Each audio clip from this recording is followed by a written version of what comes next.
प्रणम्य शिरसा देवं गौरीपुत्रं विनायकं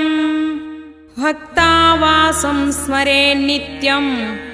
आयुष्कामार्धसिद्धये प्रथमं वक्रतुण्डं च एकदन्तं द्वितीयकं तृतीयं कृष्णपिङ्गाक्षं गजवक्त्रं चतुर्धकं लम्बोदरं पञ्चमं च षष्ठं विकटमेव च सप्तमं विघ्नराजं च धूम्रवर्णं तथाष्टकं नवमं बालचन्द्रं च दशमं तु विनायकम् एकादशं गणपतिं द्वादशं तु गजाननम्।